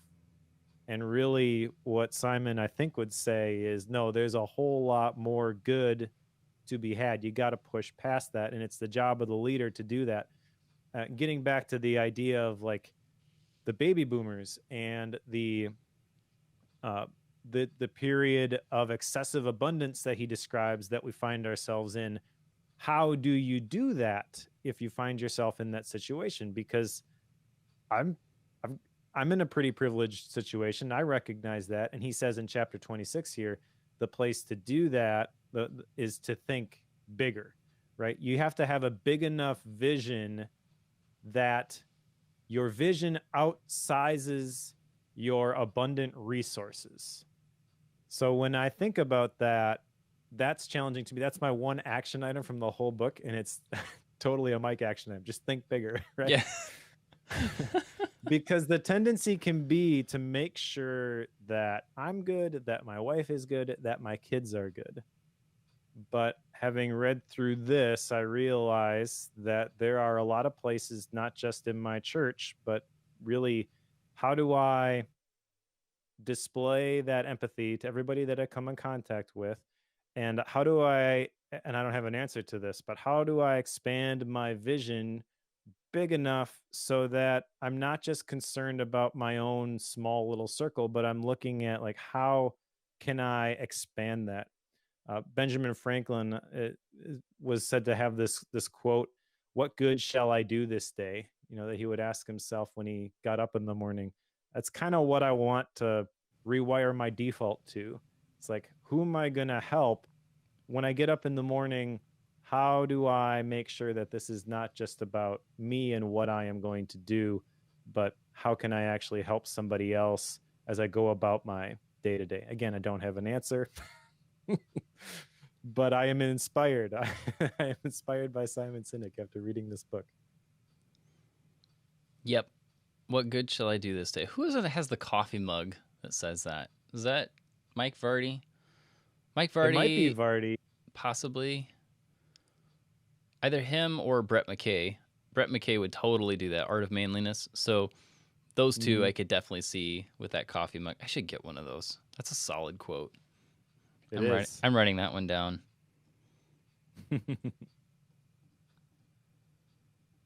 That's all I got. Anything else about this book? No, it's a pretty solid one. That much I know. It's challenging, encouraging, and yet difficult, I think, sometimes to figure out what to do with it. So, yep. That said, your book, what were your action items from this one, Mike? Well, I mentioned my one action item is to think bigger. I don't think there's a whole lot of specific stuff you can glean from this book. I will say that before you go, and maybe you have 12 different action items. I don't know. But this is a lot of very big picture vision casting. This is what it means to be a leader. One thing I found interesting with this was that people get motivated by the vision, but a lot of the change happens by the small actions. You can't motivate people to change, though, by saying, oh, just do this one small thing. So the leader has to understand both the big picture and the next step. And so you walk away from this feeling like you're being called to go up to a new level. And I don't even know exactly what that looks like, which is why my one action item from this whole book is simply to think bigger. I don't even know exactly what that's going to look like. But I do know that I am inspired to grow and become a better leader and change as a result of reading this, even more so physically reading it than when I went through it with the audiobook. I feel like, the stories were great. I'm getting the style in reading now. I'll put a pin in this. Do you have any action items from this book? Yes, I have one. So I don't have the 12, but I have one. I have a handful of teams that are underneath of me at the church, and those teams are very vital to a Sunday morning. And having read this, I wonder if I have shirked my responsibility of trying to be with them in the trenches, as it were. And I kind of want to try to work my way back into that. So much of what I've done lately is, here's your system, here's your schedule, let me know if you have any problems. And then I don't really hear from people in a lot of cases, but I also don't follow up with them. in a lot of cases, unless I happen to be running sound at the same time that someone else is doing things, or I happen to be making rounds, which doesn't happen super often because there are other people that are responsible for those. I'm not real good about following up and making sure that my responsibilities are completely met as Simon Sinek would describe them. So I don't know exactly what that means, but I know that over this weekend, and I know at least one meeting on Sunday and then 2 more on Monday that I have set up as a result of this book to just kind of like, let me get back into the trenches and make sure that I understand what my people are doing. Yes, they're volunteers, but that means I should work a little bit harder to make their life easy. So that's kind of what I want to work towards. I have no idea how to actually summarize that into a 1-sentence thing. I'll let you do that for the show notes, or maybe I'll have to do it for next time. We'll see. But I gotcha. Okay. Joe's action item is to lead his people. Okay. All right. There you go. That's a simple one. So yes, that's what I need to do. I feel like I've done it partially, but not fully. And I'm a little bit ashamed to say that, but at least I'll admit it at this point. Sure. Yeah, no, that's a great action item. And I had similar thoughts because I have those groups of people too that I thought about. I need to take a step up for these different groups. I just don't know exactly what I'm going to do with those yet. Right. So I probably have like 5 or 6 of those. And I guess those are kind of encapsulated under my think bigger one. But I like that. I like your action item, and I'm going to do something similar. And like I said, I've got 3 meetings set up to do this. Now, meetings may not be when I say meeting, it's I'm going to be doing a training, I'm making a change, so I'm taking the opportunity to meet with people one-on-one and show them how it all works. It may only take 10, 15 minutes, 12 minutes or so, but that's kind of a gesture to a degree and an opportunity to open the door there as well. So it's kind of a sidestepped way of getting there. So when I say meeting, It's not the traditional, we're going to sit down for an hour and do things together for an hour, whether we need the hour or not. No, that's not the case at all. Like these can sometimes be very, very short. Gotcha. All right, style and rating and my book. So I will go first. Yep. I absolutely love this book. It's great. Everyone should read it. I mentioned that I had listened to the audio book version back in the day, and I realized, having gone through it again, how much I missed the first time by listening to it. So I will renew my plea for everyone: do not listen to books, actually read them. Because when you listen to a book, you're listening to a story, it's just going to keep going. If something really strikes you, you can't slow down and brew on something for a while. I mean, yeah, I know Audible's added the thing where you can take the clip notes and stuff like that. It's not the same thing. It's very easy to just keep going and really miss the meat of what is being said because of the audio format. I got so much more out of it this time. It was longer than I had expected. The only part of it I didn't really care for was the whole section on leading millennials. Maybe that's because I'm a millennial. It's like, wait, you can't. I don't know. You can rip on the boomers, but leave us millennials alone. Well, no, it just felt very much like a prescriptive, here's how you deal with these people, and I didn't like that. Like, even if everything he said was accurate for me specifically, which it wasn't, by the way, but even if it was 100%, I still feel like that approach just feels a little bit weird. But that was like one tiny little section, and that's just my personal preference. Yeah. The rest of this is absolutely phenomenal. Like I mentioned, the storytelling is really, really great. I think he might be a better storyteller in this book than any of the Ryan Holiday stuff that we have read, which is a very, very, very big compliment. Because prior to that, I don't think, Ryan Holiday definitely upped the bar in terms of what we considered like a actually good storytelling. Is like a whole nother tier, which is Ryan Holiday and now Simon Sinek. I also feel like as long as this book it does something pretty amazing in that it captures your attention at the beginning and it inspires you and motivates you and kind of carries that momentum all the way through to the end of its almost 300 pages, which is no small feat. Uh, these stories that are in here, we shared a couple of them in the podcast, but there are so many of them, so many details, so many of them are just perfectly woven together. I mean, I don't know what else I can say about this book. Absolutely go read it. 5 stars. I don't even think you have to choose like who is this for, because he kind of ends it by saying that leadership is for everyone. It's not just those at the top. Even if you are completely against the like your own personal preference, you want nothing to do with the topic of leadership. You bristle at the thought of like the John Maxwell type stuff, and you're like, no, that's just not my thing. I would still recommend it for that person. Maybe that's the person where you get them to just go through the audio version and they're impacted that way. But it's so good. I feel like everybody who listens to Bookworm should have this one on their bookshelf. Probably a handful of books that we've read. The other ones I can think of are like Man's Search for Meaning by Viktor Frankl, Deep Work by Cal Newport, Essentialism by Greg McKeown, and this one is in that top tier for me. I don't know. Like I it's so good, and I like Simon Sinek, but it's so good that I kind of don't ever want to read another Simon Sinek book again because I feel like I'll be let down. Because you will. That's how this works, Yeah. right? Yeah. So yeah, absolutely. This is a phenomenal book. Well, I have to say, I'm not sure I agree with you in him being better than Ryan Holiday. I feel like what I would have to do is go pull up his latest and read one of the stories from it, since I have this one on mind. Like I should go grab it and read it just to compare. I feel like but my point is they're that close in their storytelling ability.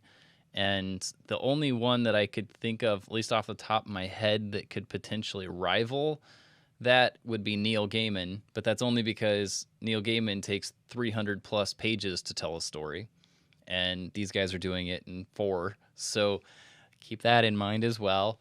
But I think you're absolutely right. Simon has really nailed something here. Obviously, this is the first time I've gone through it. You have a very solid point in, this is for everybody. Even people who aren't in leadership, and I was thinking about this before we started here on my journey in doing IT stuff that I didn't want to do and walking back and forth and such. I was thinking about how I have some family members that have previously worked in like the fast food industry, like bottom tier, like they're the cleaners. And even them, I could see how the things in this apply. Even people who are unemployed, I could see how this applies. There are so many of the recommendations, the methods, the thought processes, the concepts that he recommends and coaches you through on how to be a good leader. Those are great things to adopt, even if you have no one you're leading. If you adopt those things and you become good at them, you're going to become a leader of other people. And I would tend to think that that's something you should aspire to, whether you think you should or not. And no matter how you come at it, you're going to be leading someone at some point, whether it's now because you have people under you. Like if you're in a spot where you've got 3 or 4 teams, I think I've got 4 teams underneath of me. It's like if you're in a spot like me, it's very obvious. Like this is something that would be helpful. If you have no one under you, though, and you're young, this is something that will eventually happen. At some point, you will have some role at some point, somewhere, where someone is underneath of you. Even if it's a 1-day volunteer position and you're leading people putting chairs away. Like this stuff applies in those scenarios.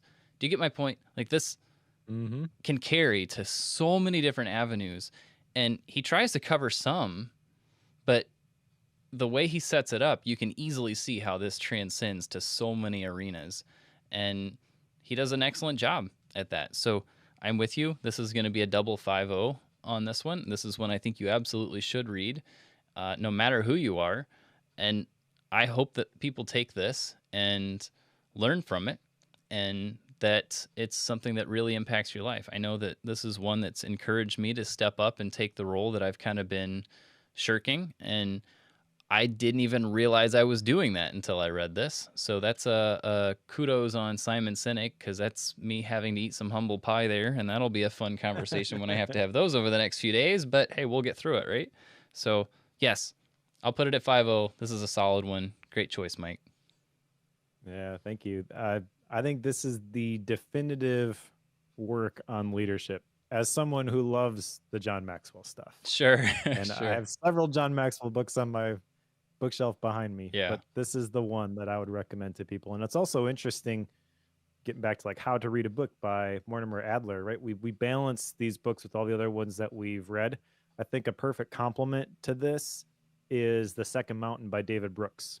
Oh, sure. Because the whole idea about that is you try to climb that first mountain and you're making a name for yourself, creating the life you want to live. And then you get to the top of that first mountain and you're like, is this it? And then you see the second mountain, which is all about other people. And that's what leadership is all about. Yep. It's about other people. So Yep. if I were to recommend a bookend to this one, that would be it. That's a good pick for all that. right, let's put Leaders Eat Last on the shelf. What is next, Joe? Yeah, so the one that I've picked out for the next round is Digital Body Language by Erica Dhawan, I think is how you say that. And this will tie in a little bit with what we were talking about earlier today here, in that whenever you're not in person, it's not the same. Remember that whole rant we went on? This is going to talk about the scenario of if that's not possible, if you're not face-to-face, what does that look like, and how do you read body language when it's purely 100% digital? That's something I'm excited about. So I think it'll be a fun one. And cool. What did you pick for after that? I don't even know this yet. You didn't put it in the outline. So what are you doing? I didn't. Well, I'm going to keep this theme of procrastination alive, since that was fun. one of my action items that's going to roll over. For a long time, I have wanted to discuss this book with you. I have not read it. I'm just fascinated by the title, and I'm familiar with the author. So this is a systems book, I believe. Oh, fun. But we are going to read Procrastinate on Purpose by Rory Vaden. Have you seen this one? I have. I have not read it, but I've definitely seen it. And always thought it looked gimmicky to me. So this is going to be one of those Joe's coming at this with a side eye. I'm already looking at it side-eyed. Yeah, well, Rory Vaden wrote another book called Take the Stairs, which I really enjoyed. And he is actually the person, I've never actually met him, but he is the person who inspired me to get involved with Toastmasters. Because in that book, he talked about his own journey, and he wasn't a public speaker, challenged himself, and then he ended up taking second in the world championship of public speaking. And he's written a couple books, but his primary job is with like a consulting company, I believe. So very interesting guy. And then this book came out after Take the Stairs, and it seems very much like a productivity systems book that just completely confronts one of those things, like you shouldn't procrastinate on stuff, and tries to turn it on its head.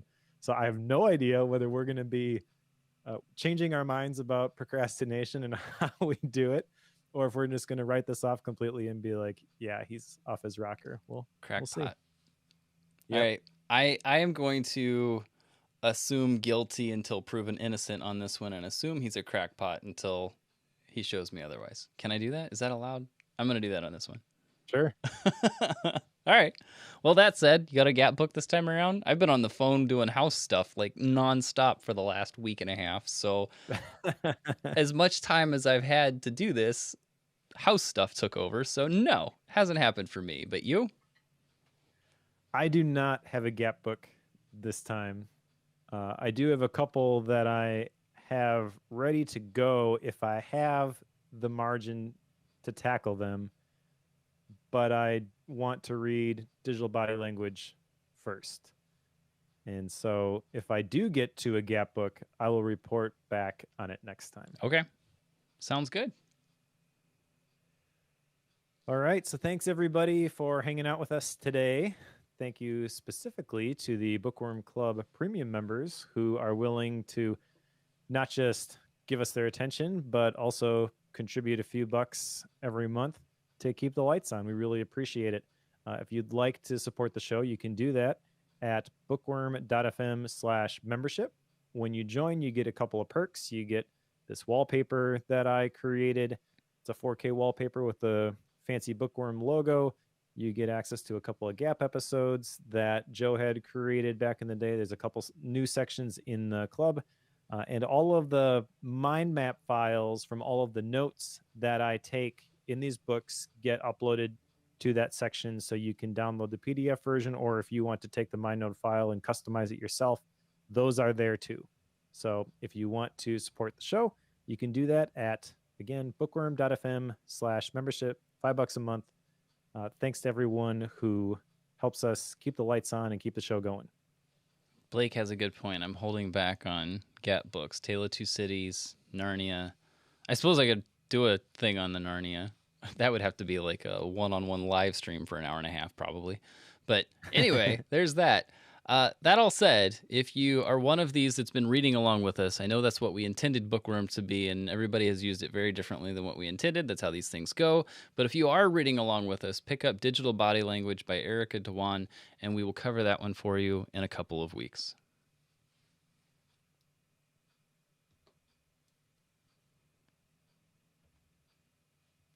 Hitting stop on all the things.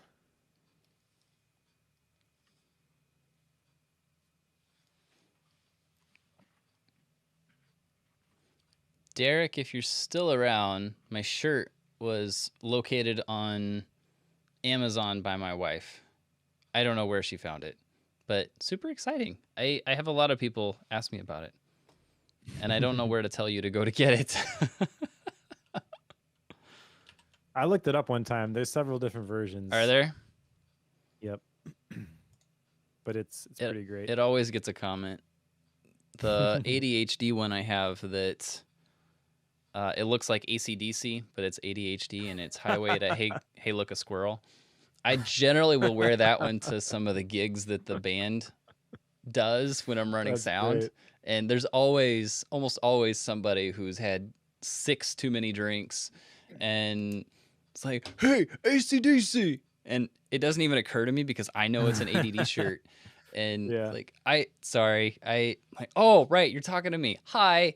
Like, oh, sorry. No, not that big of an AC/DC fan, but at least I'm aware of them. I got to respond to John in the chat here because he mentioned that there's another app out there, Logsec. I'm not quite sure how to pronounce that. As a combination of Obsidian and Roam. I'm not familiar with this one, but I do love the fact that there are all of these other apps that are like Obsidian and like Roam coming out. Craft is another big one. And honestly, it's impossible to stay up to date with all of these. But Logseek. Okay, thanks, John. I did say this, I think, on the Focus podcast when I started playing with Roam and the connections between. You still got that bell? I just said Roam. Oh. I do. There it is. But I had mentioned this when I first started playing around with it, and I saw the value of the connected notes. I said that we're going to see this sort of thing in all sorts of notes apps, and it's not going to be the same. Everyone's going to do it a little bit different. Even Drafts has like connections between notes now. But I absolutely love this. I do think that the connected note taking is the future. That's like a whole another tier of connected of note taking apps. And note taking apps have always been popular, but every single one is going to do it a little bit different, which I think is good for the entire collective. Like, no one of these apps is going to do it the right way. There's just going to be different versions of this that do it the right way for you. And so whether that's Craft, Obsidian, Roam, Logseek, or whatever, get yourself a connected note-taking app. Okay. Sure. I'll jump on it, but I'm already there. So here we are. Oh, that's all I got. What else? 2 weeks, I think we'll be. Yes. back You want to pick a on. time now, live, while everybody's listening to us? Sure, we can do that. We'll open the calendar. 18th. Oh, I'm gonna make it The hard on us that day. 18th. It would What is have to that? be. It would have to be 2:00 that day as well. That's fine. Honestly, 2:00 works a little bit better for Does me it? in general. So if you wanted to do it here every time, that would be okay with me. Yeah, I have a 1:30 across town, but it'll only take me 15-20 minutes. So I'll set everything up beforehand, like I did this time. And Famous last words. I know, right? Then I'll be late. Yep. But that one's pretty consistent. It's a normal, Cool. regular thing. Yeah, that's the only day I could do it that week because I will actually be in Kansas City that week. Okay. Oh, actually, we have VBS at church that week too, so it'd be better to do it a little bit later anyway, because they'll still be around at like 1:00, but they'll be gone by 2. Well, if we hear any songs in the background, Well, they're done at you noon, know why. so. All right, so 2:00 on the 18th is when we will do digital body language for those of you who are live. There you go. Sounds good. You heard it here first. I'm gonna have to order that one. I don't think I did that yet. I have it. I'm starting. Is it 300 pages like this one? 400. No, it's, what is it, 250, 240, something in there, I think. Not too bad. I got getting some numbers mixed up. Cool. All right. What else, Mike? That's it. Okay. Thanks everybody for attending live. Cool. All right. Well, join us here in a couple weeks, folks, and it'll be a good time. We'll see you then. Bye, all.